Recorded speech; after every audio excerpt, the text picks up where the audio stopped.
Hello and welcome back to a series of spooky stories, The Haunted Tea Spill. This series is brought to you by all things spooky and ungodly amounts of paranormal activity, featuring my initial necklace. We already know, I wear it every single day. I love it so much, and you guys will too, trust me. It's down here if you want. If not, it's fine. Now into the story. When I was 12, my best friend H and I got a Ouija board. I am so fucking sick and tired of you guys and your stupid Ouija boards. I can see your face right now scolding us.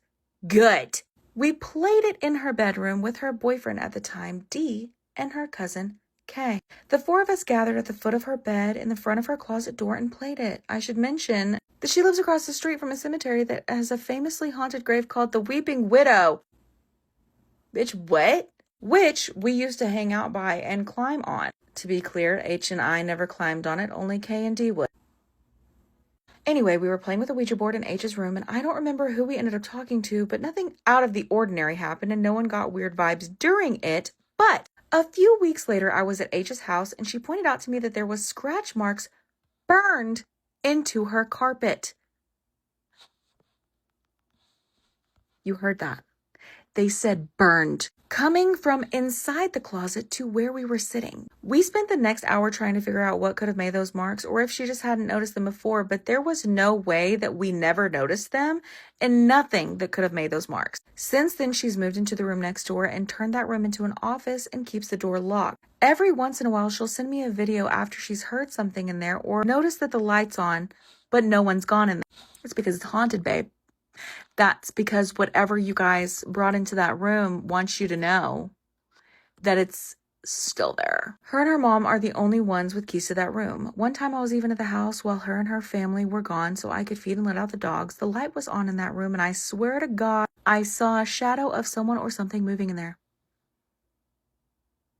This is why we don't fuck with Ouija board. I haven't heard of anything happening in there recently, but her brother is moving back in and taking that room, so we'll see if he has any weird experiences. Yes.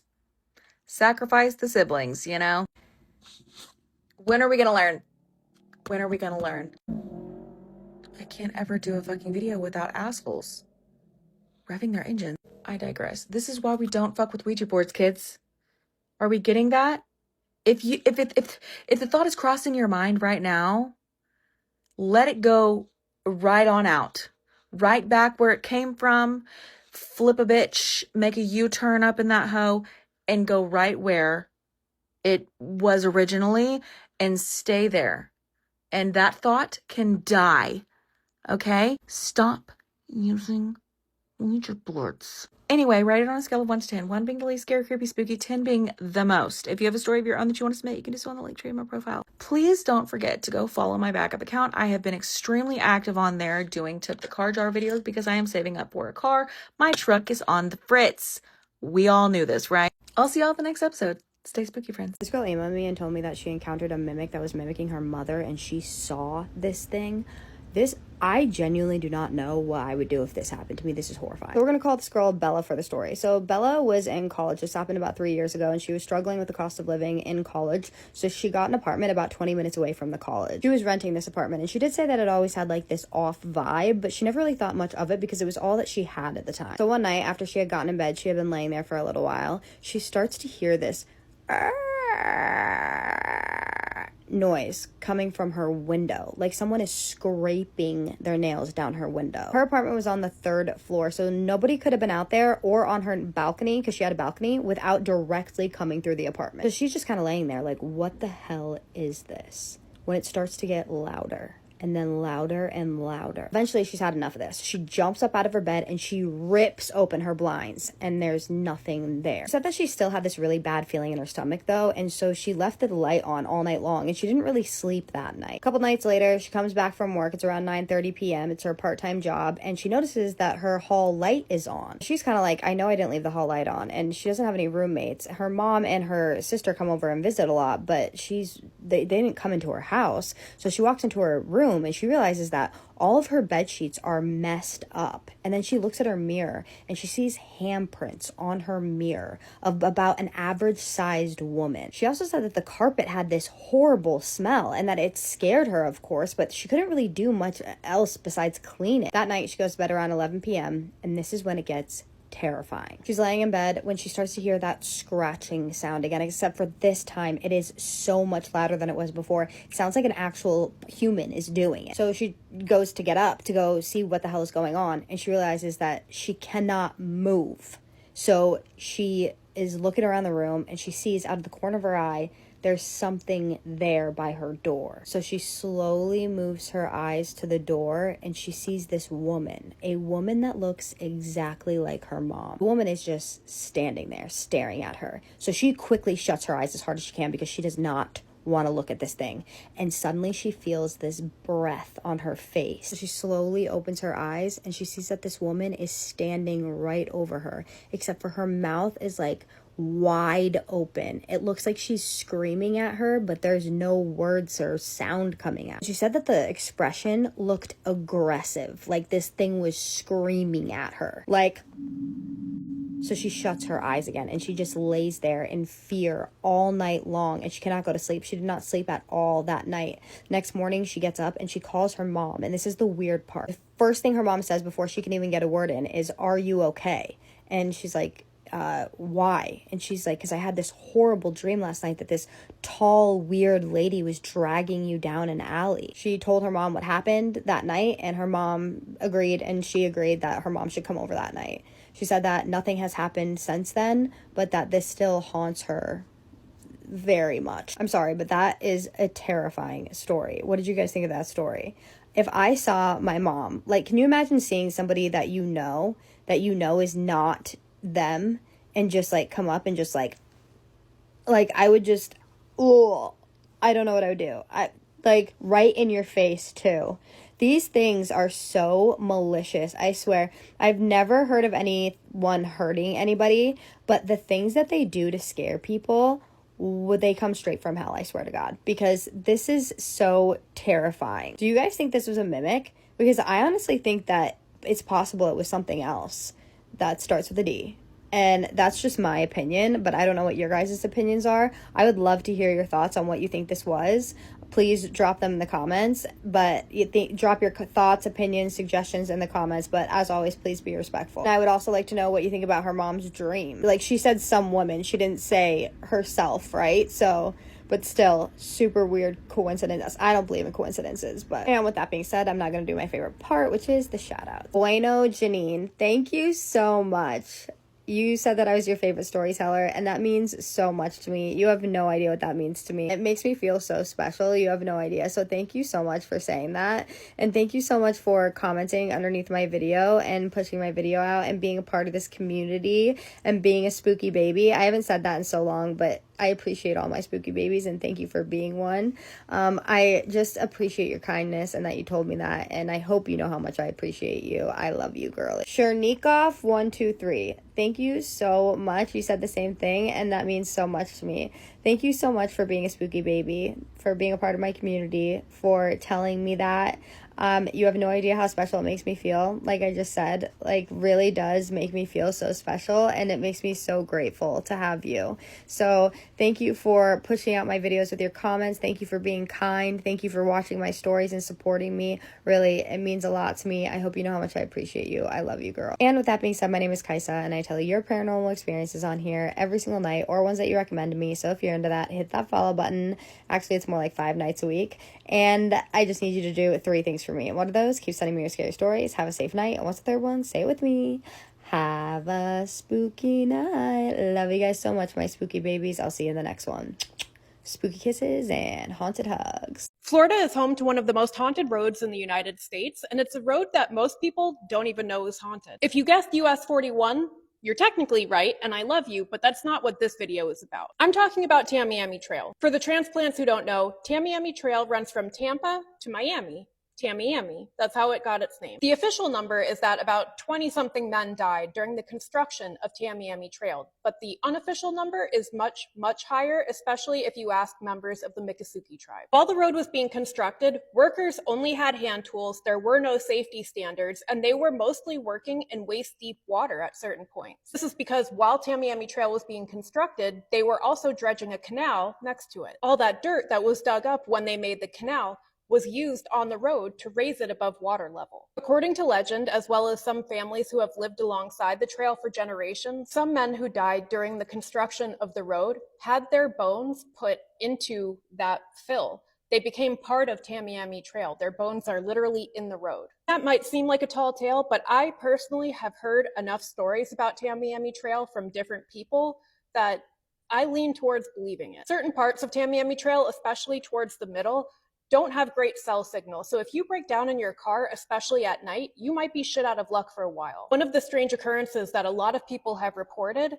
is seeing a man stand on the side of the road next to the canal, waving down their car. He is always dripping wet with his hand up, and sometimes people will just speed by him because they are filled with a sense of dread, but other people will stop for him only to see nobody there when their car comes to a stop. There are never other headlights around, there are no cars for miles, but they see this man standing on the side of the road. Allegedly, that apparition has actually been put into incident reports. People have reported this to police and to rangers. And one ranger didn't believe in these sightings, he didn't believe in ghost stories until he encountered that man himself one night. According to this ranger, the incident reports always mention mile markers between mile marker 29 and 36. He is coming up on mile marker 31, and he sees a man standing on the side of the road next to the canal. This man is dripping wet, and he is standing with his arm up, not waving a car down, but acting like he's trying to get his attention. The man is wearing a work shirt, work pants, and no shoes. Ranger comes to a stop,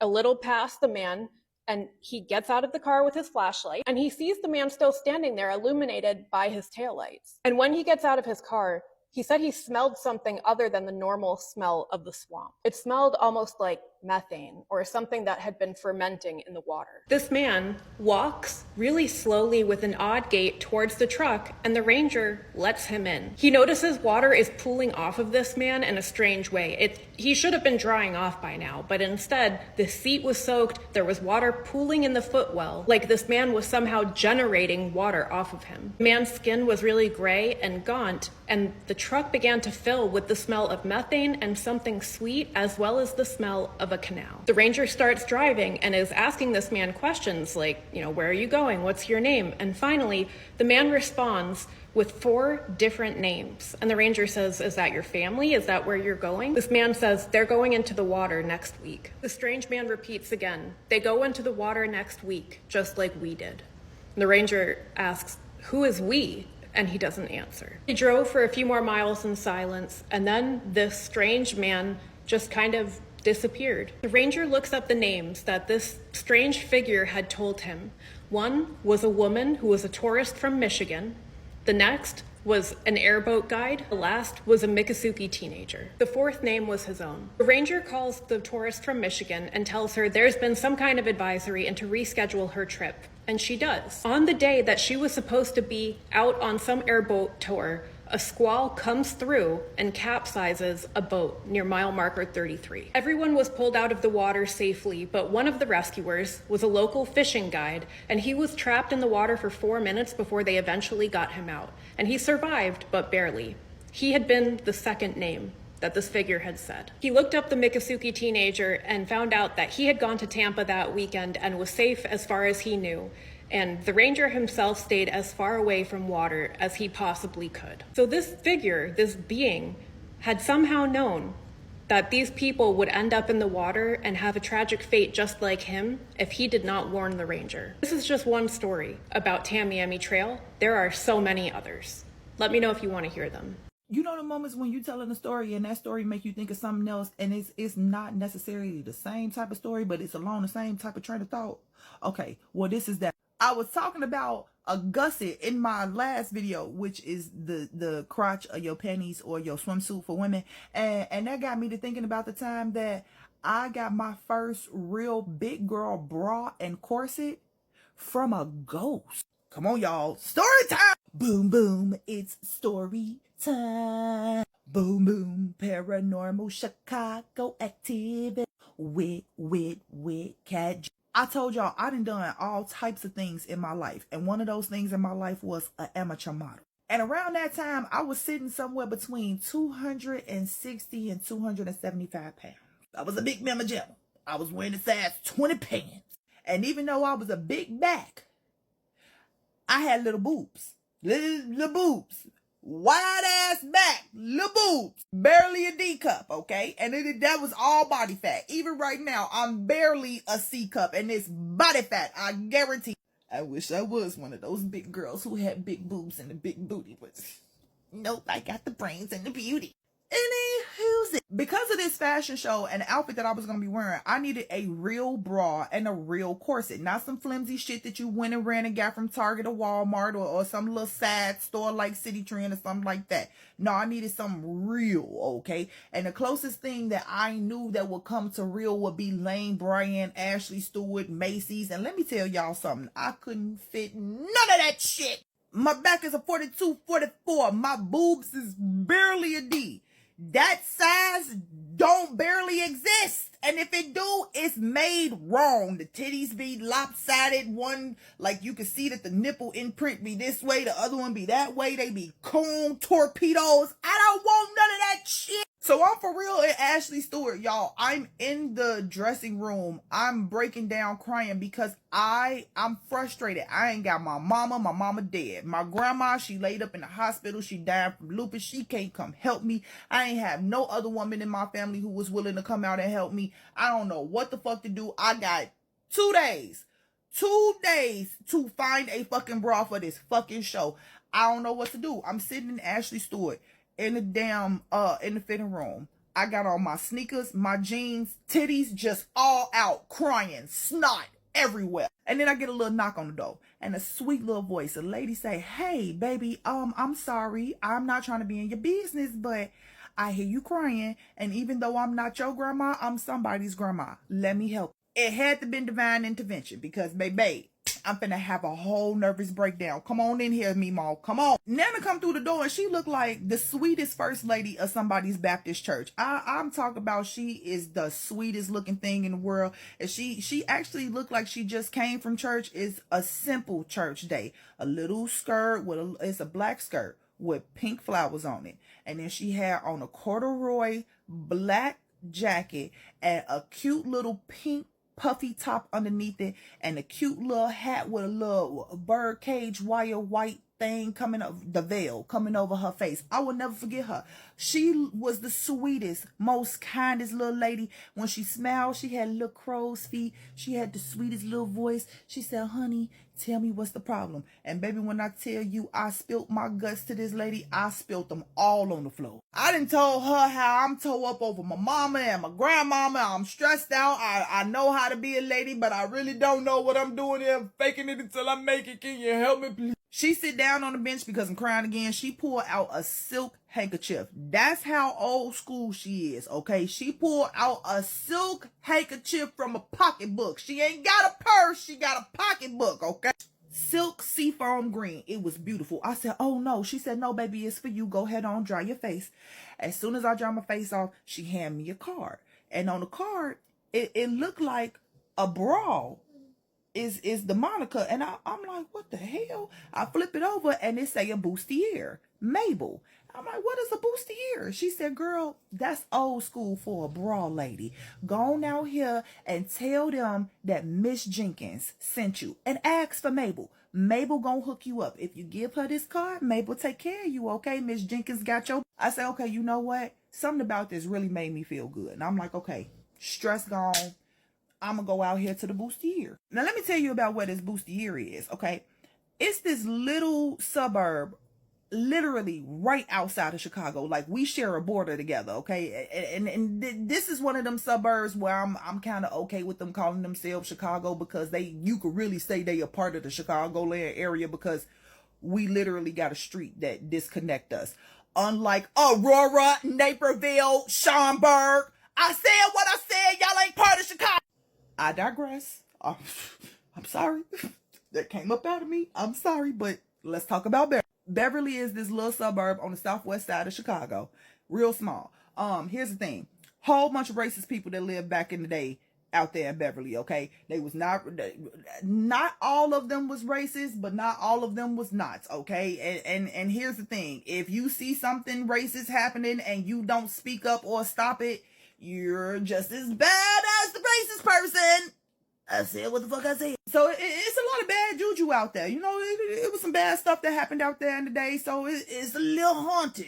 A little haunted with some bad spirits and some trapped souls or whatever the case may be. I don't really like going to Beverly for that very reason. However, it is very fun on Halloween. And if anybody has ever went to Beverly and was like, why is it so much fun on Halloween and not no other time? You know why. Anyway, so I go out here to this bustier and I walk through the door. Listen, nobody in the store. Front door wide open. Nobody in the store.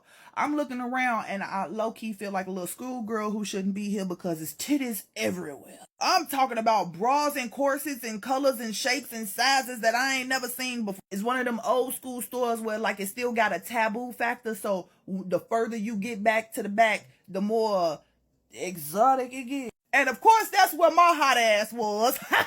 I come across this little leather number and I'm giggling to myself because I'm like, oh, what little white girls out here in Beverly wearing this? Oh my God. And I hear a little chuckle from behind me, scared the shit out of me. I turn around, it's a sweet little old white. She say, hey, how you doing? What can I do for you? And I didn't need her to say, what can I do for you? I knew that she worked there because she looks like a seamstress. She got round gold wireframe glasses. Her hair is pulled up in an old school French bun with a little bitty ass swoop. She got a couple of pencils up here. She got a tape measure around her neck. Now here's something that kind of threw me off about her, and it kind of made me like, you a little for real old school, because go and look up old English seamstress. They had seamstress belts. They literally little tool belts that had like needles and scissors and all that stuff hanging from chains on their hip, but they was real stylish. She had one. She also had a brooch that was actually a pin cushion for her straight pins.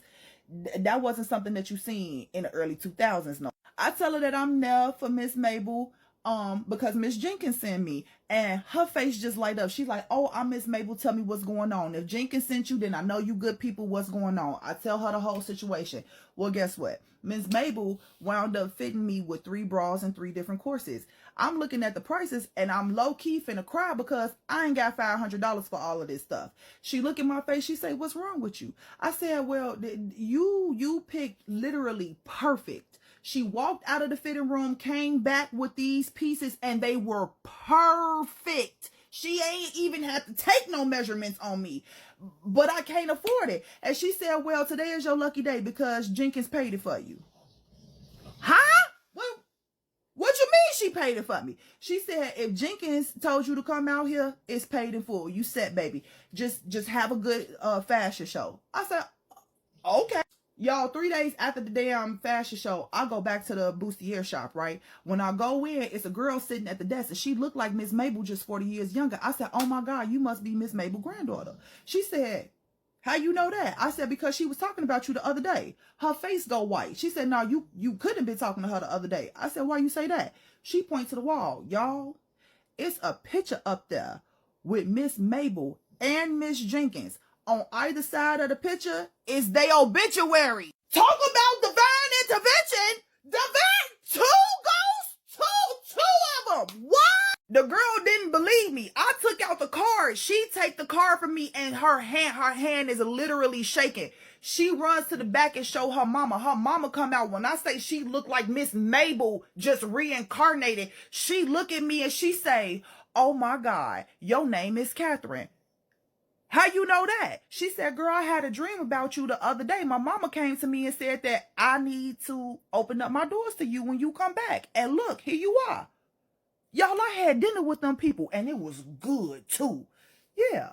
Divine intervention. We've all heard of sleep paralysis, but when do we draw the line between that and something more sinister? When something is watching you. This story comes from one of my followers. She would like to be referred to as Mary. Mary says that when she was 14 years old, she experienced her first episode of sleep paralysis. And then nothing for years until she was 17 and it began happening again. Mary's now 21 and she's been dealing with this ever since. For Mary, her sleep paralysis is always usually pretty consistent. She says they all have the same kind of feeling and always usually occur between 8 and 9 in the morning, oftentimes on days where she's able to sleep in. She says the experience is always the same. She wakes up, she can't move or speak, and the only thing she can control are her eyes. Usually there's nothing there. She just lies there stuck and bored for what feels like hours sometimes. But then other times, she says she sees things. For instance, one time she opened her eyes and she sees a woman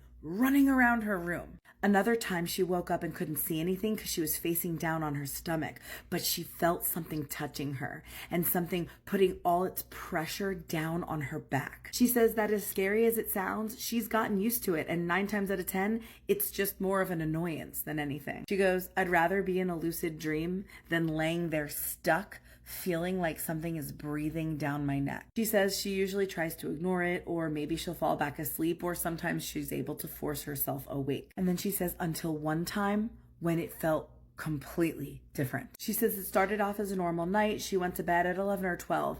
And this time, instead of it being in the morning, she wakes up in the middle of the night and she already can tell something is seriously off. She says it felt like all this energy in the room was concentrated on one specific spot, but also filling the space at the same time. So she looks down towards the end of the bed, and despite it being very dark, she can see something sitting on the floor near her feet. The moment she looks at it, it feels like it was locked in place. She said she couldn't look away even if she wanted to, and they just stared at each other. She's seen things before during sleep paralysis, but for some reason, this just felt so different. She said it didn't feel like her mind was playing tricks on her, and it's hard for her to describe. It just felt so real. It just felt wrong in a way she's never experienced before. And she says not scary, but like predatory, which for me would be scary. It felt like she was stuck in a room with something watching her, studying her. She said, we didn't move or speak. I couldn't anyway, but it didn't either. And she said, even from just that stare, she could almost sense what it was thinking. She says, I know that sounds really strange, but that's what it felt like. And it also felt like it was looking right through her, almost trying to read her. She felt like it didn't like her and that it was looking down on her. It seemed like it was just sort of waiting to see how she'd react, almost as if it was wondering, I'm right here. What are you going to do about it? She couldn't hide her fear. She's sure it was obvious. And it just kept continuing to stare. And then suddenly something changed. The energy shifted, like it felt satisfied that it got what it wanted. And that terrified her even more because she had a sense that it confirmed that she was scared. And then it moved. It raises its arm, and it was long and lanky with very long fingers. She also describes it as looking like it's made out of black clouds, but not transparent. She said its whole body looked like a long, large shadow sitting on the ground. And remember, she is still laying here paralyzed and terrified. She said every moment made her heart pound harder. And then listen to this, guys. This is so freaking weird. So it slowly reaches over and places its hand on her leg, right on her knee, all the while never breaking its stare directly at her. She could barely hold it together, and from the moment it touched her, she was just spiraling inside. She's thinking to herself, if this is how terrifying it is just with it touching my leg, what's gonna happen if it gets closer or does more? And then it started moving its finger on her knee. It carefully traced a circle slowly, never breaking eye contact. And then it would stop and tap her on the knee, and then slowly do it again, all the way around, tap.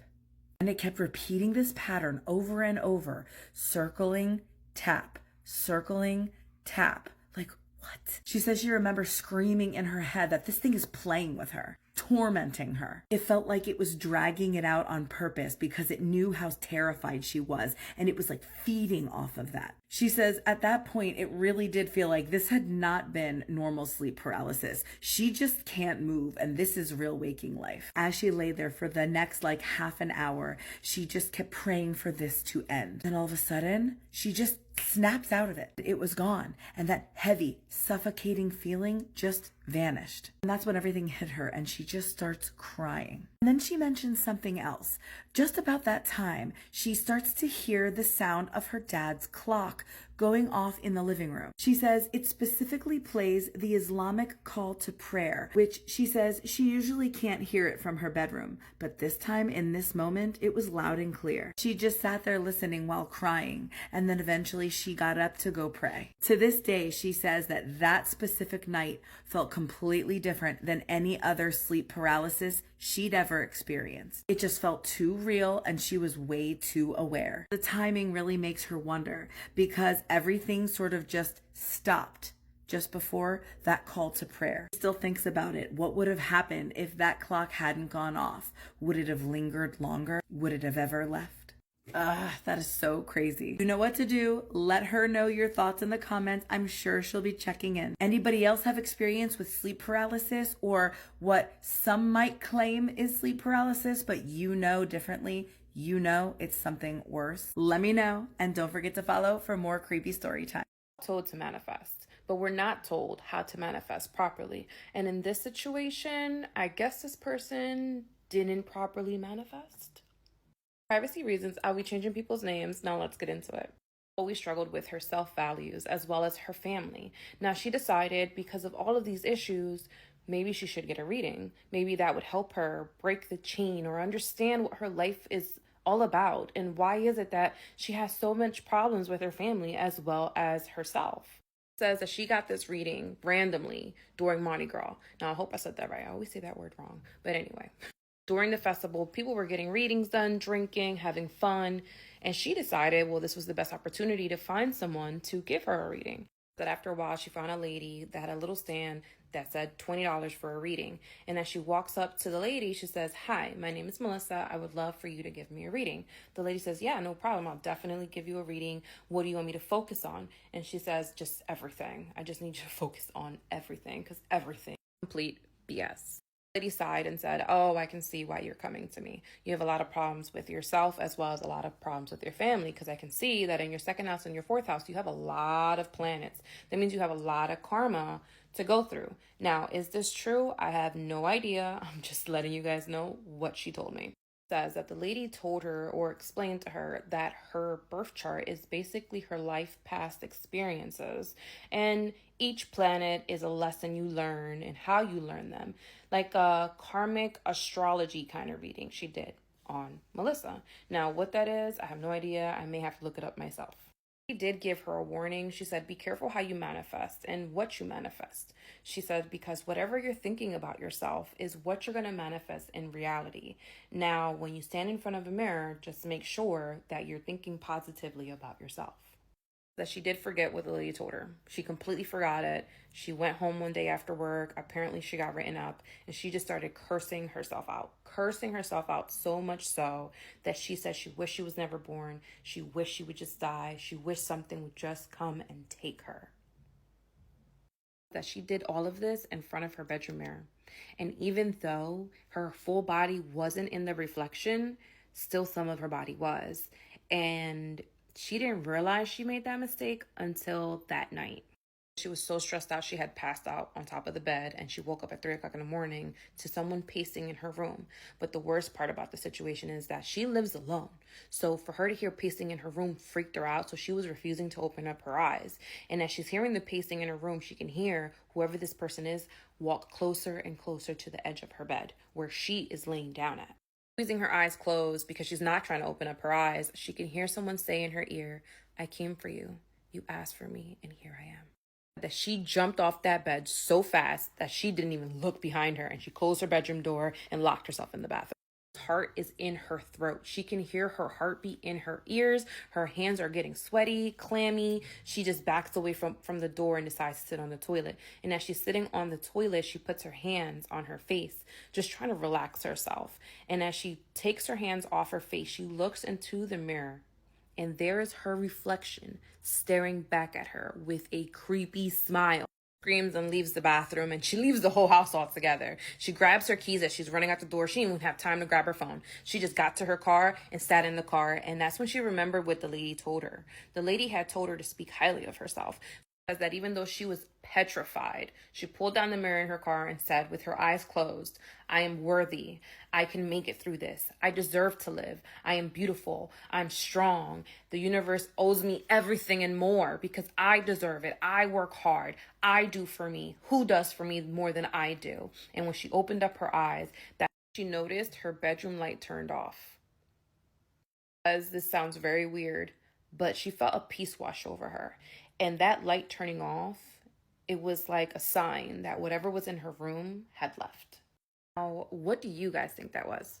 I realized that I may be traumatizing you guys with these brujeria stories, especially the ones where like the people use their like crushed nail clippings to do a love binding on people. Wait till you hear this one. I'm just warning you, this story is really fucked up. So apparently this lady says that she knew of this lady who would sell menudo at these like little food stands, and it would always be filled with people. So one day this lady was super busy and there was a regular that had already eaten his bowl of menudo and told her that he wanted another bowl. Because she was super busy and he had gone so much that she trusts him, he said that he was gonna go and get his own bowl of menudo. That way she didn't have to stop what she was doing. So the man goes from the pot, gets the ladle so that he could pour himself, you know, another bowl of menudo. So what the fuck was he so surprised about? What did he see that, you know, eyes open wide? When he went in there to like, you know, stir it up a bit, get the menudo, he accidentally scoops up 2 pair of women underwear that were in the olla, in the menudo olla. Obviously after that people were like, that's the reason she never let anybody go next to that olla, because apparently she wouldn't even have like workers. She was there by herself serving every single bowl of menudo, and it just so happened that he saw what was in there. Now she may not have been doing like a love binding, but she was definitely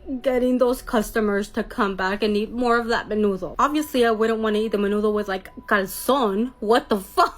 But goddamn, I didn't know people did that. Take return, bro, what the fuck? No, menudo con calzón. Would you like side of underwear with your menudo? I would obviously not go back there, but like, would I have an option? Because what if I would still want to go because I just slurped up her underwear?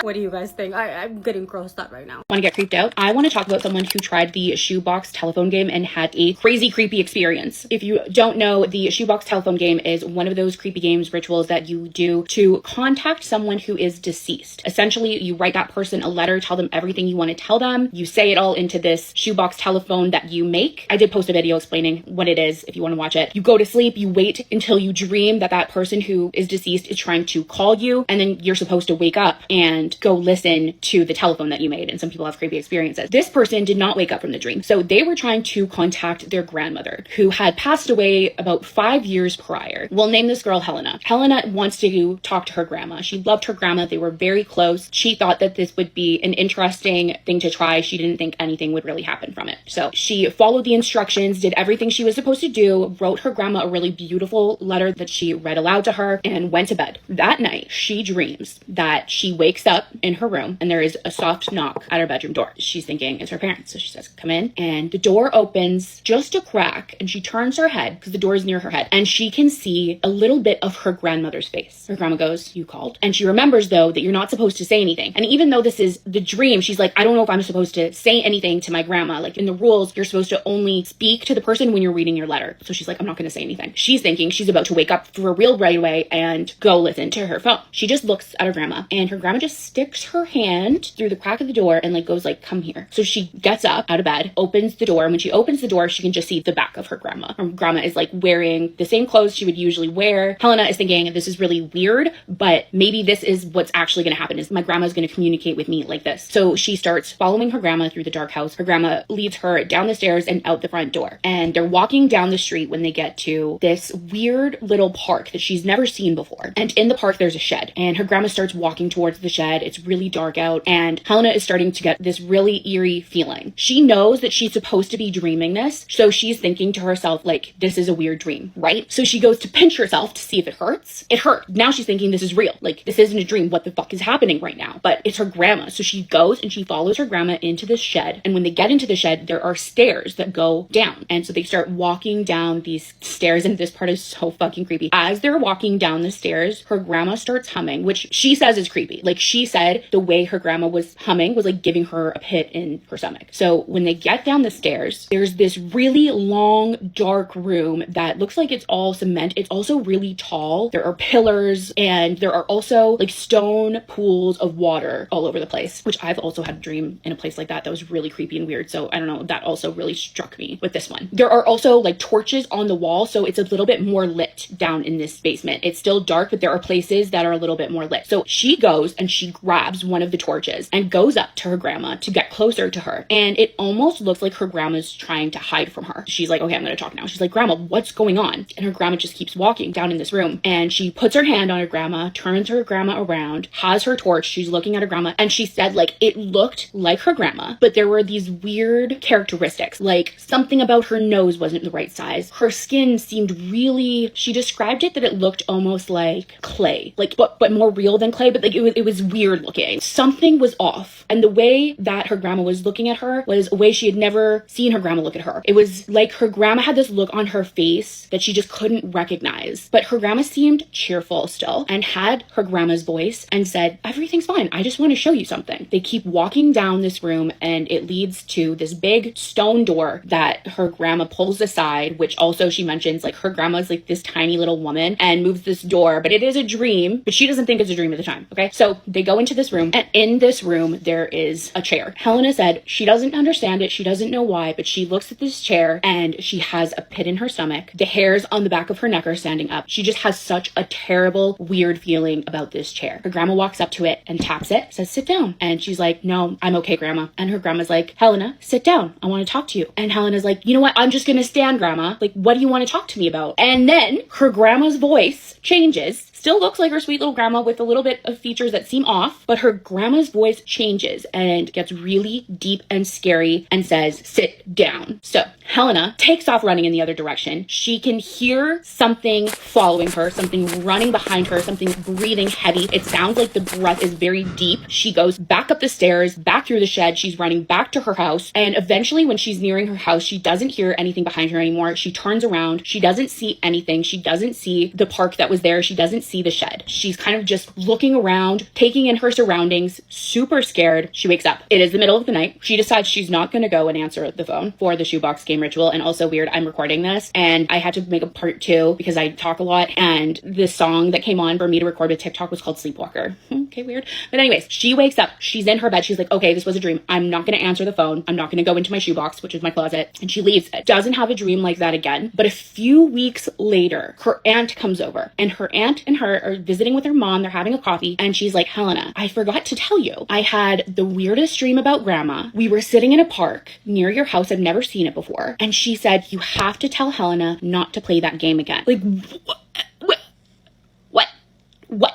She was like shocked, and her aunt was like, she was just so insistent in the dream. I felt like I needed to tell you. Like, have you been doing something stupid? Helena's like, no, of course not. Let me know if you want to know about the dream that I had about a place that literally sounds like the same place. I had the craziest dream, and it had sleep paralysis in it. So is this another mall world, but like a really shitty version? I don't know. Anyways, that's it for this one. See you next time. What is going on with the internet? So I don't know if you guys have been keeping up, but this lady who bought this doll for her daughter about 3 years ago, well, she started to notice something very strange about this doll. Something that other dolls probably don't do. And I will show you guys this creepy doll in a few. But the doll itself, the mom bought it at a thrift store 3 years ago, and her daughter seems to love it. Now, for the past 3 years that she's had this doll, nothing bad has happened. However, she recently started to notice that from when she first bought this doll for her daughter, which by the way, the doll was being thrifted for $2. When she first bought the doll for her daughter, the doll barely had hair. It had little peach fuzz, but for the most part, the doll was bald. But as of lately, the family started to notice that the doll is actually growing hair. Yes, like a human scalp that grows hair, the doll's head is doing the same thing. So this is the doll. And in the videos that this lady would make featuring this doll, some weird stuff would happen. Some people claim to have seen the doll's arm move by itself in the video. Some people are claiming to see orbs around the doll, while some others are convinced that this doll was breathing in one of the videos. People have speculated saying that, well, maybe it's old hair coming out of the doll's head. Lady goes on to prove that it's kind of impossible to pull out this dolly's hair, and once the hair is plucked out, that's it. Some people are even saying that back in the 70s and 80s, make these types of dolls where their hair However, those dolls have been discontinued for a long time. You can see the little strings of hair where it's growing back. I'm scared to even hold her mom at this point. I just want to show you that her hair is still growing. Like, what? It's still, like, those are just brand new strands. Anyways, I'm gonna set my camera. So under the comment section in that video, you can literally see people saying she's literally breathing. Nah, the hair is definitely grown. Like, multiple people in the comments believe that the doll was breathing or even seen the doll move. So let's keep this conversation going by leaving a comment and letting me know what you guys thought. What would you do in this scenario if your child's doll started growing hair out of nowhere? Dolls don't grow hair. Anyway, from your favorite Haitian homegirl. This story was sent to us by someone who we're just going to call Joe. Joe said this happened back in 2007. At this point, it's been 19 years. I still have no explanation for it, and it's still one of the weirdest things that has ever happened to me, and I think about it to this day. Joe said that at the time that this story takes place, she is 17 years old. She has grown up in a rural town. She said it is not near the coast, so no big water access, but they do have a river that does run through the town. She said that during the summertime, a lot of kids would get together and they would float this river. She said it was not a fast-moving river. It was not a deep river. Most of the time during summer, the river was about knee deep.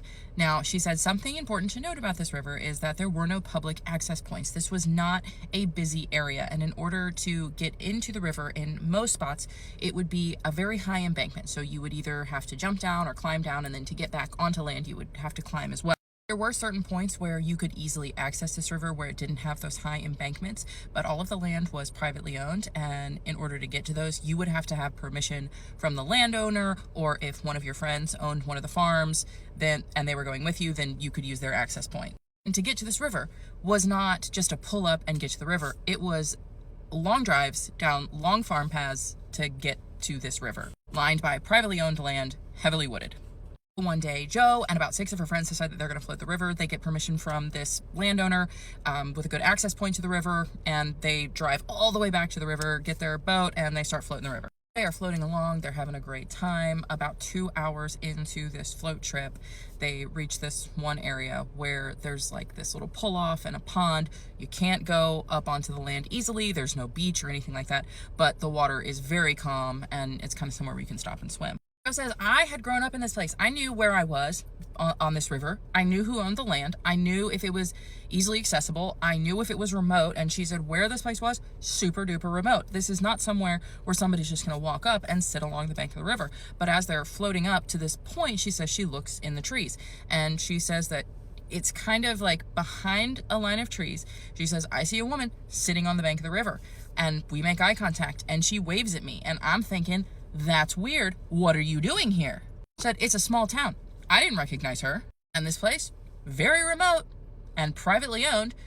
Maybe it's the family member of the guy who owns this farm. Maybe she's taking an ATV back here. I don't know, whatever. So she waves back.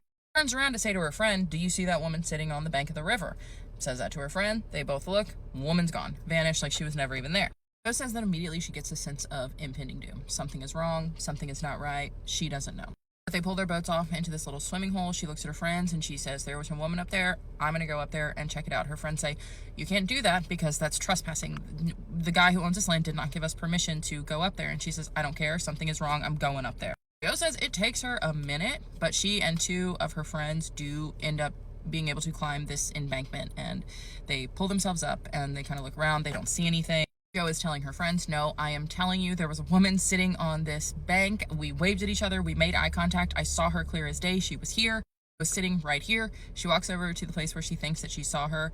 Nothing. She looks down. She sees something shiny that doesn't look like it should be there, and she leans down. She picks it up, and it's this necklace. She said it wasn't like expensive. It wasn't like a diamond necklace or anything. It was just out of place. Joe shows this piece of jewelry to her friends. They're like, that's weird. Strange. This is where you saw the woman. She's like, yeah, this is where I saw her. Well, this gets Joe to kind of look around a little harder. She's convinced like this woman is here. Maybe she needs help. I don't know. She glances over and she notices that there's this pile of brush. It looks like something's been like piled up. So she goes over and she starts moving this brush away, and she says that she sees a foot, and the toenails are painted, so it's a woman's foot. Joe says she immediately gets this sinking feeling. She tells her friend, give me your towel, because her friend had tied a towel around her when they climbed up. And she started to kind of dig a little more, and she ends up seeing like, yeah, this is definitely a woman here. Anything that she's exposed, she covers up with a towel. Now remember, it's 07, but we did have cell phones. It was the Stone Ages, but we did have cell phones. They did have cell service, so they ended up immediately calling authorities. They tell them where they are, the authorities come out, and indeed it is a woman's unalived remains. The officers who come out do end up asking the kids some questions. They're really not of any help. They don't know anything. All they've done is just found this woman, so they end up helping them get home safely. She says that it does take some time, but she does find out who the woman is. She's actually a resident from 3 states away. Her vehicle had been found 2 counties over. No one in the county where her vehicle was found knows her. No one in the county where her remains were found knows her. Looking into this woman a little bit more, it turns out she had an active life in that state that was 3 states away from where they were. A missing persons report had been filed. Once Joe finds out who this woman is, she is able to find a photo of her, looks at the photo, and realizes that that was the woman who was sitting on the bank that waved at her when they were floating the river that day, which prompted her to go up onto the shore and look around. She said in her email that they did do an autopsy, but could not find any cause of what had happened to this woman. There was no trauma. Her remains were not badly decomposed. She did, however, find water in her lungs, so what they thought was that she fell into the river and then her remains were carried to that spot. Joe says that it's been 19 years and she doesn't buy it. She said, I don't buy it because the way that she found her, she said that she was covered with brush and sticks and things like that. It looked intentional, whereas nothing else around her was disturbed. Now, while this river is low in the summer, she says, yes, in wintertime, it is much higher, and it, that's why those banks look the way that they do, why they're carved out and they're so steep in the summer. She said, but if she had been there since winter and we hadn't had a flood or anything, how would her body not be badly decomposed? She said, I just have a lot of questions and I don't buy it. Whatever happened to this woman, she said it was never solved, ever. It was ruled as accidental. But as I said before, Joe says, I just don't buy that. Where Joe lived was just very remote, very rural. It's not, people don't pass through there. She said it is not a pass-through town. It's not a tourist trap. It's not anything that anybody is just gonna drive through. To get there, you have to intentionally want to be there. Joe says that's definitely the woman that I saw sitting on the bank that day, the woman that was found, the body and remains that she did find. So that was her. That was definitely her. I know it. I saw her clear as day. We waved. We made eye contact. That it was a terrible situation, but she's happy that she found her and could give her family some peace and she could be laid to rest. As the years have gone on, Joe says that that is not the only body to be found in that river or along that river. As these bodies pile up, they're consistently ruled accidental, and that is what it is. Joe says that she has since moved away from that town. Her family does still live there, so she will go back to visit from time to time, but she doesn't live there anymore. Joe, thank you so much for that story. That's wild. I don't know. With the story, I did leave out some details. I did change names. I tried to not mention any locations or be specific, only because the woman who Joe found in 07 still has family, and I just want to be respectful to them, just in case they come across this story. Not like I'm anybody, I ain't shit, but you know what I mean. I want to protect their anonymity and just be as respectful as I possibly can.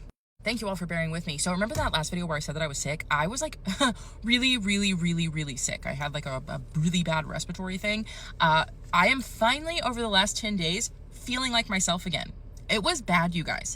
So I am sorry. I had to reorganize our lives when I was finally feeling like myself. And then my kid had spring break, and I don't do this in front of him because he has really bad nightmares. So that's just like a personal boundary. And I was like getting anxiety. I was like, I haven't posted anything. And I was like, you know what? Everybody realizes that we're just normal people and shit happens. Like, it's all good. Yeah, I was really sick. The dizziness that I had dealt with, and then the respiratory thing, that it all tied together. It was a whole thing. It was awful. But I'm finally back to normal, so thanks for bearing with me, and yeah, I'll see you later. In the Appalachia, there is a particular set of rules that you must follow. You see, people lock their doors and windows at night. They close the curtains. They will not go outside because they know what's out there in the Appalachian Mountains. Now, this story comes out of the Roanoke Valley region of Virginia. There was this family from New York who had lived in the city most of their life. They wanted to get away and, live that remote urban life. So they find this beautiful home on 16 acres in this secluded area of the Roanoke Valley in the Appalachian Mountains. And their first day moving in, the father, right, he notices something weird. The neighbor actually comes not to greet them, not to welcome them to the area, but to warn them. And he says very specifically, at night, make sure you lock your doors and your windows and you close the curtains. And he said, it's very important. There is something out there. And he goes, you mean the people in this area are really like that you have to lock your doors? And he goes, I'm not talking about people. It's something else. But that's all I'm going to say. Now just remember, lock your doors and your windows at night. You'll be all right. So the neighbor leaves. Well, the father kind of just shakes it off and it's like, okay, whatever. So they live there for several months, and they really enjoy their new life. Well, this one particular night, the family is sitting in the living room and they have a fire going. That's when the father notices that the son is standing next to the window and he's staring at something very intently. And so he asks the son, what are you staring at? What's out there? And he goes, Father, there's a boy out there. There's this young boy. Can I go and play with him? And the father's like, what are you talking about? There's no boy around here. We live in the woods. There's no one around here. And he's like, no, Father, there's a boy out there. There's a boy out there. And the father's like, you know what? It's time for bed. Go to bed. And he doesn't really think anything of it. Over the next couple of weeks, right, the son keeps looking out the window at something and telling his father there's this boy outside. And he keeps drawing pictures of this boy. And he keeps saying, I really want to play with that boy. The father at the time just thinks, this is something to do with them moving and his active imagination. Until one night, the whole family is asleep. When the father wakes to a sound coming from the living room, he gets his wife up and he's like, I think someone's in the house. I think someone's broken in. Go and get the children, make sure they're safe. So he gets up, he goes down the hallway very slowly. And when he gets to the living room and he flips on the light, there's his son on the floor playing with his toys. And the front door is wide open. So he asks his son, what are you doing up? Why are you out of bed? And he goes, Father, I'm playing with the boy. And he goes, what boy? What are you talking about? He said, the boy, he came inside and he was playing with me. And his father's like, there is no boy here. There's no one around here that is your age. So he tells his son to go to bed. He goes to the front door and he, peers out. There's no one out there. He closes the door. Well, up until this point, he had been keeping this door unlocked because he felt like, we live in the woods, nothing's going to happen. But that night, he starts locking the door. Well, the next couple of weeks, right, is when they started to hear this banging sound at the front door, like someone was there. And when the father would go and answer the door, there would be no one there. And eventually, the father gets so frustrated and angry with whoever's knocking at the door that one night he hears the knocking. He goes to the front door, he opens it, and, he goes out on the porch and he starts screaming, what are you doing at my house? Leave us alone, leave my family alone, quit. And all of a sudden, he hears his name being called. And it sounds like a child's voice. And it's telling him to come out into the woods. So this father, kind of makes his way back inside, closes the door, and locks it. And at this point, he's like, something is definitely going on. So the next day, he goes into town, and he goes to the local hardware store. And he talks with some of the locals. And he starts telling them, I think something's after my family. I think something is trying to, scare us. And the locals say, look, we're not trying to be rude, but you need to take your family and get out of here and move back to town if you know what's best for you. And the father takes this as, they're trying to scare me out of town because I'm from the city. So he goes back home and is like, they're not going to scare us. At this point, though, the family is so terrified that they are all sleeping in the same bedroom. And after a couple nights of them sleeping in the bedroom together, the father wakes up and he sees his son standing next to the window and he's staring at something. And he's like, what are you looking at? What is out there? What is out there? And he goes, they're here. They're here, Father. They're here. They're here. And he's like, who's here? And he's like, go back in the bed right now. He goes up to the window, and when he peers out, he sees all of these children standing around the house. And they have these bright, glowing white eyes. So he hurries up, he closes the curtains, and he gets in bed, and he holds his son, and he tells him to go to sleep. The next few days, he's very nervous. He's very on edge, but he doesn't know what to do. That night, he goes to bed with the family in the bedroom. He wakes up, and he discovers his family is all gone. He searches the entire home. They are nowhere. The only thing he finds is that the front door is open. So he figures they've taken his family out into the woods. So he runs as fast as he can out into the woods, and he starts screaming, where's my family? Give me back my family. And all of a sudden, he hears some movement coming through the woods. and out of the shadows steps this young boy. And as this boy takes a couple steps closer, he realizes it's his son. And he has these glowing white eyes. And he looks at his father and he says, "Not yet." And the father takes off running as fast as he can back to the house. He gets in his car, he drives into town and goes to the local pub.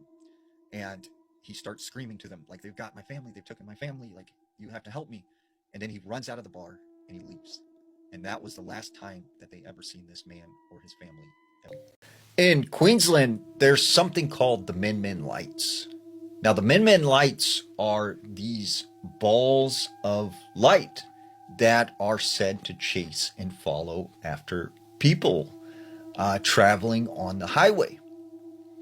Sometimes they appear and disappear, but a lot of people believe these things try and lure you out into the bush. And if you follow them, you will never be seen again. There was this man named Joseph. Joseph said when his father was younger, he was out roo hunting, out in the bush. And he said, so his father was in a Jeep. He was driving down this dirt highway, and he happened to come upon several kangaroos. So he parks his Jeep, he gets out his rifle, and he puts sight on one of these roos. And as he's sitting there, he sees the headlights of a car pull up behind him.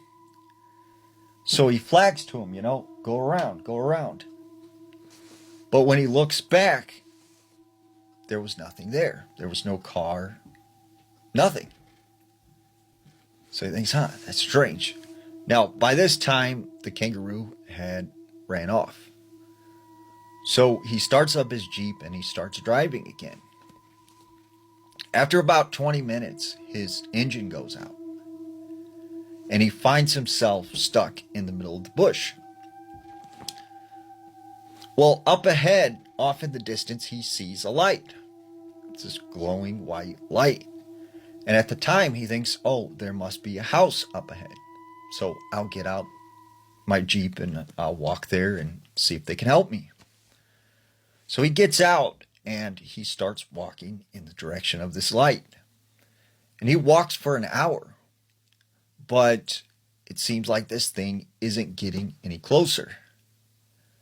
So he thinks, this is pointless. Like, I don't know what that is or how far it is. So I'm just going to go back to my Jeep. So he makes it back to his Jeep. And he just sits there hoping that a car would come down the highway. As he's sitting in his Jeep, he said he began to see several lights appear off in the distance. And they started moving very fast towards him. And he said they began to circle his vehicle. And they started pulsating, almost like they were communicating with him. And then they started to go off back out into the bush. And he said he got this feeling like they wanted him to follow. But he knew if he followed them, something bad would probably happen. Eventually the morning came and he sees this other car coming. And he said when this guy stops to pick him up, he tells him, what had happened. And he said the guy told him, you were lucky because if you would have followed those lights, you would have never been seen again. This story comes out of Pine Ridge Indian Reservation. There was this man who said that when he was younger, he would go stay at his grandfather's house for a couple days at a time. Well, this one particular time, he goes over to his grandfather's house. And, his grandfather was usually this cheerful, happy man who was always just excited to see his grandson. But for some reason, this time when he goes over to his grandfather's, he seems off. He's kind of nervous and very fidgety. And he starts noticing like his grandfather's doing all these strange things, like nailing the windows shut. And he's smudging, the windows and the doors. And, his grandfather tells him, look, if you go outside and play, you come in before the sun goes down. Don't stay out there after sundown, you come in the house, which is weird because his grandfather never really cared about any of that. And one night, right, he overhears his grandfather talking to this other man that he has been seeing these star people in the sky, and that he was worried they might come to his house. So the young boy, you know, at this time doesn't really know who these star people are or know anything about too much about what's going on. So one night he goes to bed, and this boy wakes up in the middle of the night, and he said he sees 3 shadow-looking people standing in front of his doorway. And he said, you know, they were so tall, they actually had to duck because their heads, right, were like almost hitting the ceiling. And he said these shadow beings, they just walked up to his bed and they stood around him. They put their hands out and he began to hover in the bed. And they started to move him out of his bedroom, down the hallway. And he said, you know, he could see everything in real time, like everything that was happening. He hears his grandfather start coughing. And these shadow beings, they hear his grandfather as well coughing. They drop him. And they just took off, you know, really fast towards the door and walk right through the doorway. And his grandfather comes out of the room, you know, what's going on? Why are you out of bed? And he says, grandfather, and he tells him what had happened. And he said that his grandfather gave him like this talisman and said, when you go to bed, sleep with this, keep this by your side, do not lose this. And he said his grandfather didn't say anything about what had happened, but he could tell that his grandfather was even more bothered and that he knew, like, that he was telling the truth. Weird spooky story time, and the time her family's maid did brujeria on their mom. This is another true story my grandmother told, and this one honestly feels like something out of a horror movie. When she was a little girl, her mom started getting sick. Not normal sick, slowly draining, weak, tired all the time, like she was fading right in front of everyone, and no one could explain why. Around that time, they had a maid living with them. One day, my grandmother was playing in the house while the maid was gone. She wandered into the maid's room and something caught her attention. The bed wasn't against the wall like it normally was. It had been pulled out just a little, so being curious, she walked over and looked behind it. And that's when she saw it. Hidden between the bed and the wall was a shrine. Photos of her parents, but altered, marked, surrounded by strange objects. Hair, pins, melted wax. Oh, girl, the maid was doing witchcraft. I just know this is a brujeria story. Something wasn't right. She ran and told her mom. At first, her mom didn't believe her, but when she saw how shaken she was, she went to check. The second her mom pulled that bed away and saw it with her own eyes, everything changed. The maid was kicked out immediately, no warning, no second chance, and the shrine destroyed that same day. Good. And here's the part that still gives me chills. Almost immediately after that, her mom started getting better. Day by day, her strength came back. The sickness that had been slowly taking her just stopped. Like whatever had been happening ended the moment that shrine was gone. But it didn't fully end there. Oh my gosh, there's more. Because one day, not long after, my grandmother was at the kitchen sink washing dishes. She looked out the window and froze. Standing there, staring right at her, was the maid! Just her face, watching. Ooh, creepy. No knocking, no sound. My grandmother screamed, and when others came running, she was gone. No trace, no footsteps, nothing. To this day, my grandmother believed that that woman was trying to take her mother's place, and whatever she was doing, it was working. Oh, that's so creepy. Like, what a crazy lady to, like, want to do brujeria on the mom. So do you think maybe she was, like, in love with, like, your grandma's dad? I don't know. That's so crazy. If any of you have had encounters with brujeria, or you have family members who've had brujeria put on them, send me your story. I want to hear them. Imagine watching somebody else's house over the weekend and something keeps trying to get you to open the door. A few years ago, I was house sitting for a family friend while they were out of town. The neighborhood was normal, just a suburban neighborhood. Pretty quiet, honestly, nothing crazy. The first night was fine. The second night, not so much. I heard a knock at the door at midnight. It was just one knock. Creepy enough, though, because I'm not expecting anybody, so I didn't answer, obviously. And a couple seconds later, it was another knock. And so I went up to the door and I looked through the peephole. I didn't see anybody there. I waited a couple of minutes and then I opened it just to check, and everything was empty. I locked the door and I went back inside. 10 minutes later, I had 3 solid knocks at the door, and so I got up. This time, something felt wrong, so I just sat there and listened through the door. And then I heard a little voice. It was very quiet, but it was on the other side of the door, and it said, "I know you're in there." I froze, and the part of that gets me is it was the same voice of the homeowner, but I know she was not in town. I dropped her off myself at the airport, so I'm not sure what was out there or how it sounded exactly like her.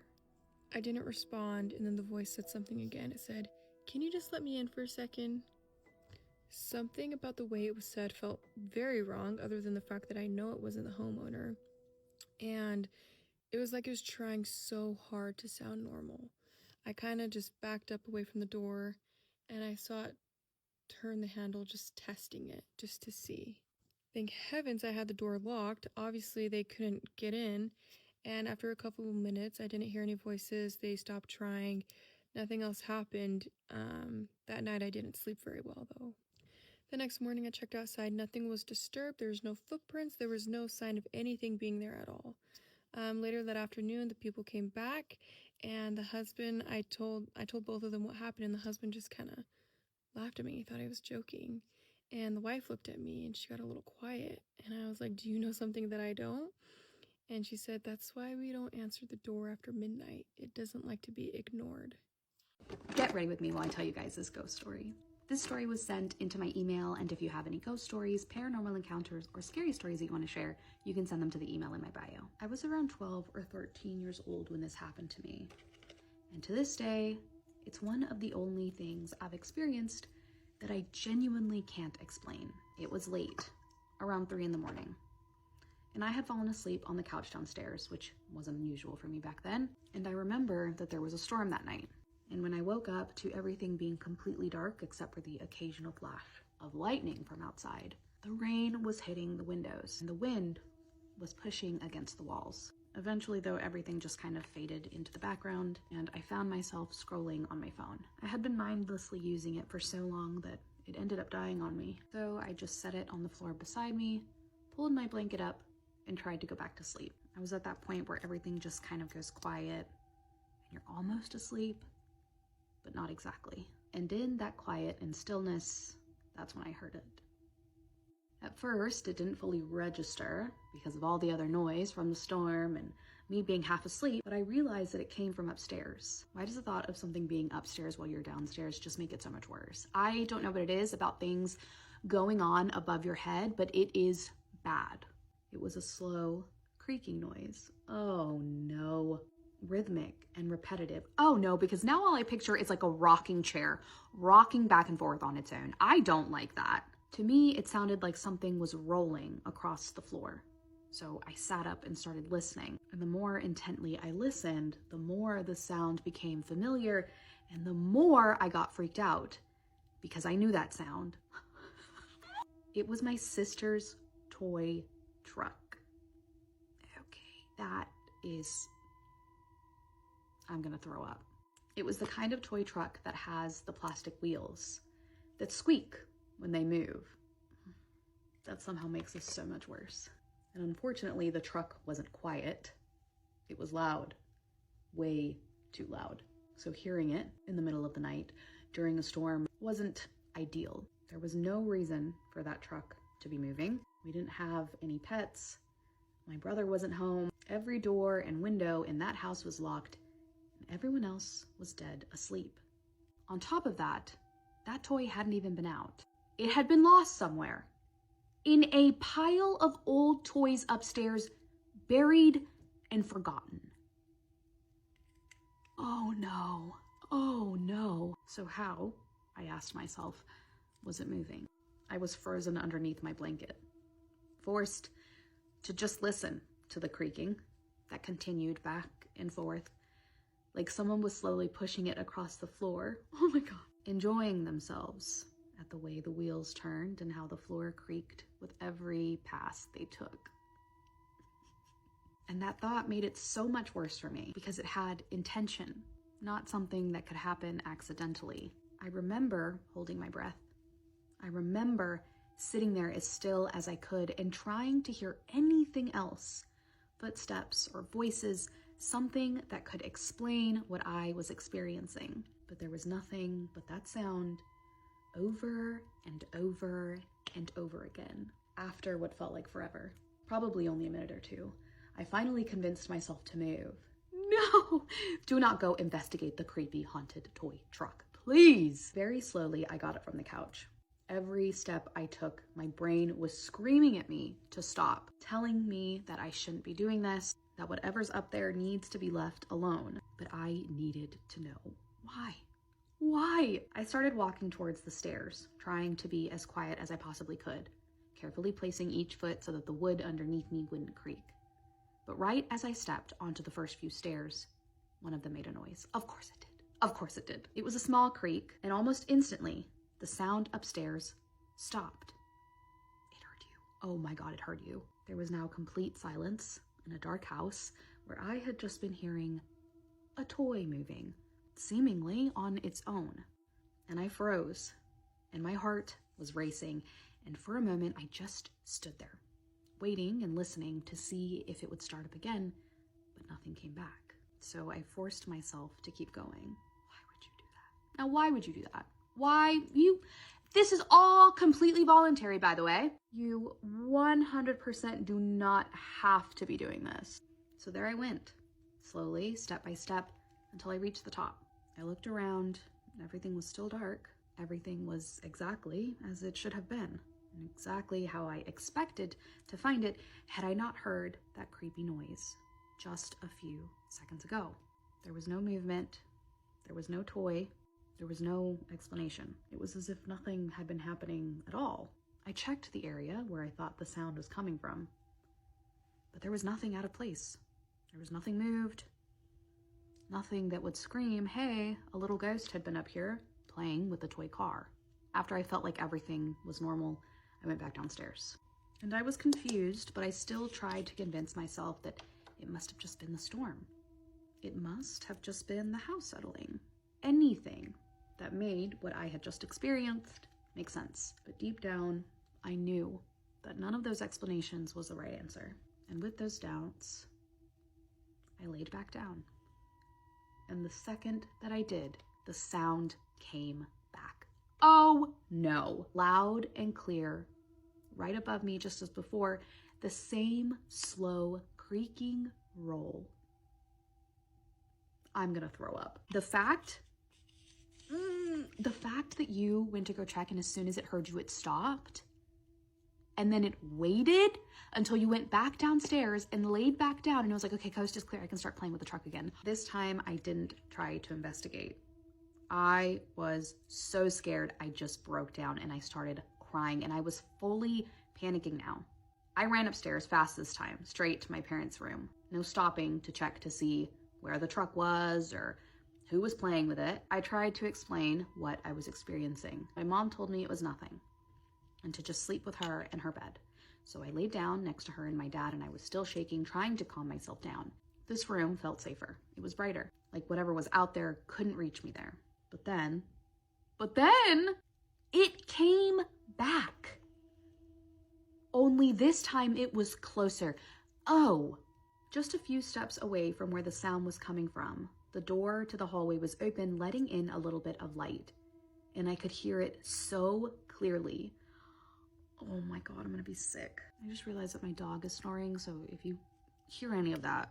The same toy rolling and creaking across the floor over and over again. I looked over at my parents, but none of them reacted. They didn't hear it. They were right back to sleep, which meant that I was experiencing this alone again.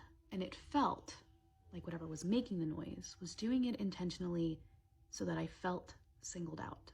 I laid there, quietly crying, too afraid to move, too afraid to even look in the direction of the hallway for what felt like minutes. I can't say if the sound ever stopped or if I just fell asleep out of pure exhaustion and fear. But I haven't forgotten that night because I still can't explain why it only did it when I was alone or when I was the only one listening.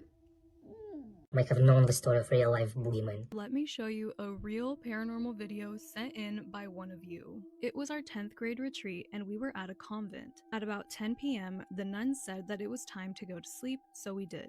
At about 11 p.m., me and my dorm mates woke up because we kept hearing loud noises outside, from running to laughing to someone or something knocking on our door. We opened it 2 times to see that nobody was there. After about 20 minutes of debating this with my dorm mates, I opened the door and I went outside to record. We kept talking about how there was somebody at the boys' side of the dorms because we kept seeing movement. I saw something that appeared to be one of our classmates at first because it was wearing a uniform, but I soon realized none of the lights were on and it wouldn't make sense for one of my classmates to be wearing their uniform in the middle of the night. I panicked and ran back inside the dorm, telling my dorm mates that there was something standing there, but it wasn't one of our classmates, it was something else. As I was telling my dorm mates more about what I saw, we heard 3 loud thuds coming from beside us. After the loud thuds, I went back outside and recorded what seemed to be a shadow figure peeking at us from the boys' side of the dorms. When I zoomed in, the figure slowly disappeared and we went back inside. After I stopped recording, the 4 of us were back in our dorm when all of a sudden our power went out and it was pitch black. I turned on my phone to use my flashlight and we prayed the rosary. After praying, not even 10 seconds later, the power went back on. I'm usually a brave person, but my encounter with that thing genuinely terrified me, and I've been so paranoid the past few days.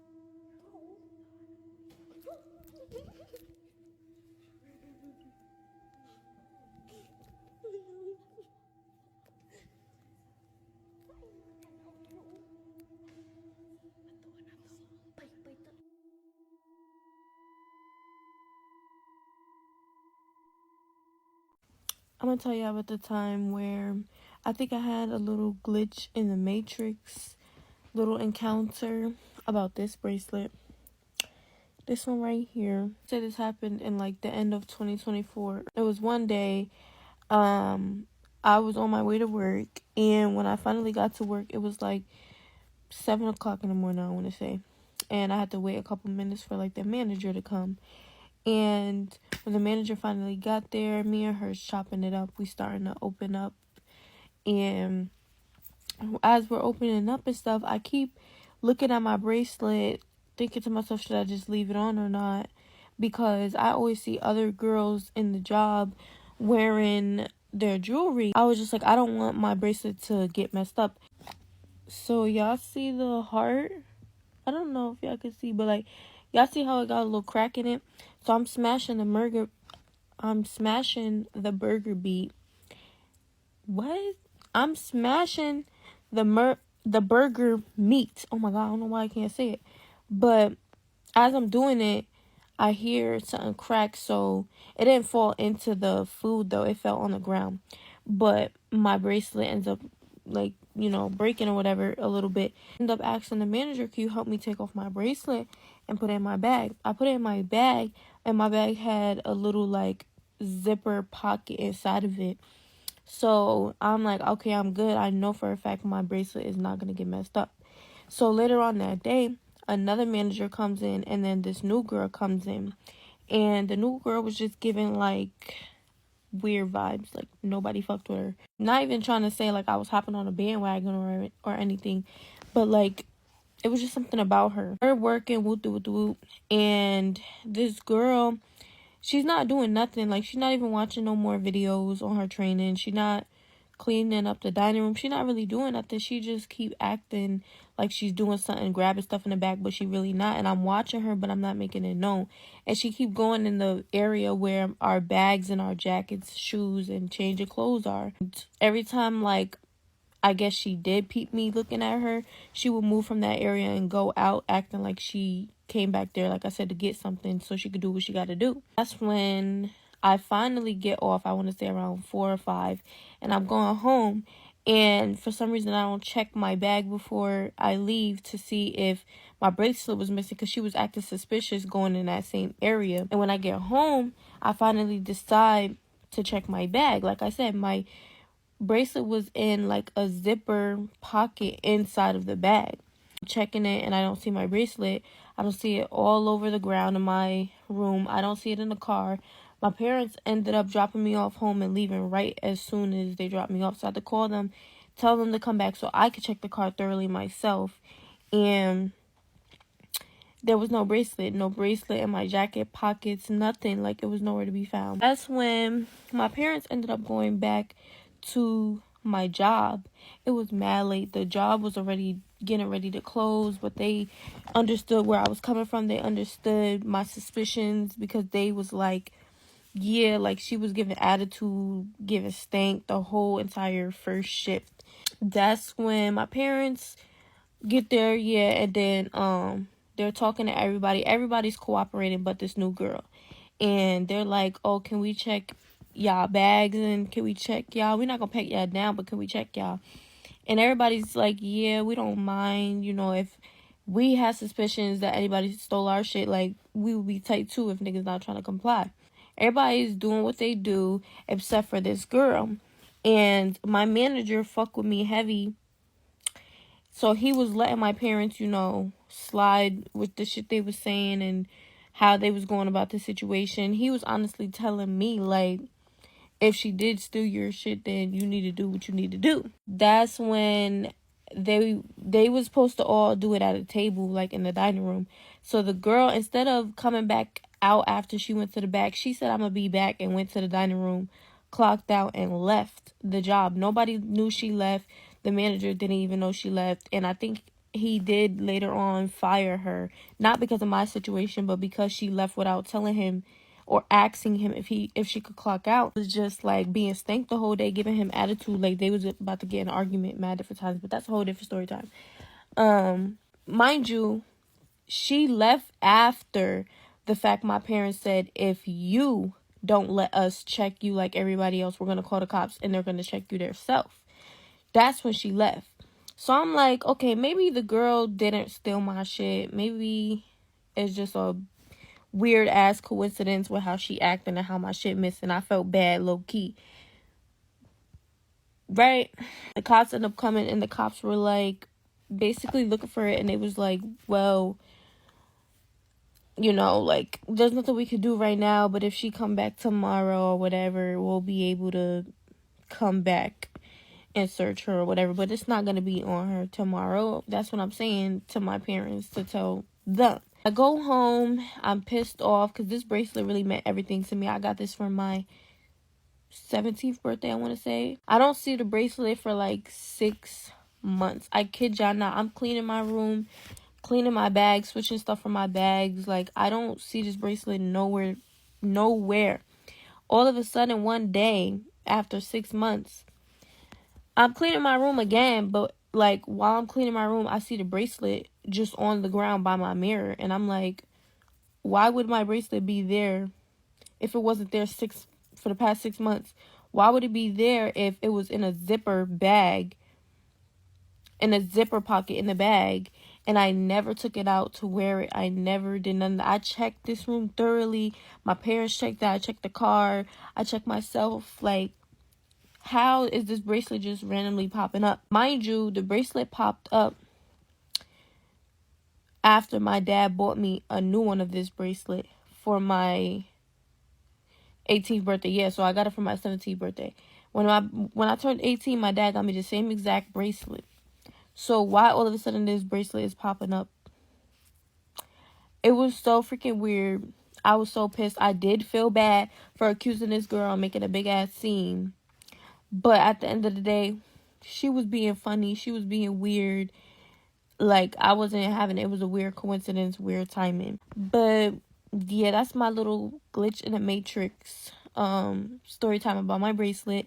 If you guys want more story times, make sure you follow me because I have a whole bunch posted and I'm trying to post more. Am I a horrible and nasty person, as my husband and his entire family are claiming that I am, because I refuse to raise his sister and her children because she had an argument with her husband? Story time. I've been married to my husband and we have got 3 children together. We actually share the bills, the rent, our children's school fees, anything, you name it, we share it. My husband's reason is that I work full-time and I've got my side business on the side, so therefore I should contribute.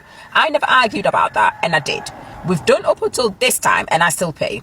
Then my husband comes to tell me that his sister and the children will be coming to stay with us for just a short period of time and then she'll go back because she had a misunderstanding with her husband. I was like, okay, not a problem, it's just going to be a short while. But then again, I was wondering what is going to happen to the children because they'll be out of school for that time period. So in my mind, I'm thinking this is just going to be maybe a week or 2. So I was like, okay, fair enough. Anyway, she came with her children, only for me to be told by my husband that we have got to pay for her sister's 2 children, their school fees. They are going to be put in the same school as our children, and I need to support with that. I asked him why I would be supporting his sister's children's school fees. And also, why are they here? I thought it was just going to be a short while and then they'll go back. He said it's very complicated and he's not prepared to discuss with me and I should think about it. I agreed and then I contributed. But then this woman was taking things too far. We have got food in the house. We make shopping for 2 months in advance, so everything is in the house. But why is this woman always going out? We've got a shop not far from our house. She'll go there and buy things on credit and she'll say that I will come to pay. So one day, as I was returning back home from work, the shop owner, she knows me, she said that my sister-in-law came to buy some stuff and said I would pay. I didn't want to make a big deal and I paid. But then when I got home, I told my husband and I said that he needs to have a word with his sister because this must stop. These things are at home. Why does she feel the need to actually go out and buy stuff on credit and refuse to pay? And then she's asking me to pay for it. Anyway, she carried on doing this and I refused to pay. I told my husband that he needs to pay for his sister since he's defending her bad attitude and behavior. He turned around and said that I am not being welcoming and accommodating to his sister and the children. And therefore, I should pay because I earn a living and I've got my side job which pays on the side as well. They decided to go and tell my mother-in-law, whom had the guts to ring me, shouting on the phone, calling me selfish, calling me mean, calling me not understanding that her daughter is going through something. Why can't I support her and her 2 children? I said to her that what she's saying doesn't even make any sense. To the point that she's now going and buying clothes for herself and the children and asking me to pay for these things. I refused and I said, this is unreasonable. I'm not doing this. I even got her a job at my friend's shop. She said that the pay is not much because she used to earn more than that. And if she's only going to be receiving that, she's not going to work. So in this case, she's just trying to make life difficult for me. Now, there's a division in my own home. She's got her children not even interacting with our children. She doesn't even talk to me. She keeps herself to herself. My husband and his family are blaming me for this division. Do you think I am being too ridiculous? Or do you think I've actually got the right to do what I'm doing? I would like to know what you would do if that was you.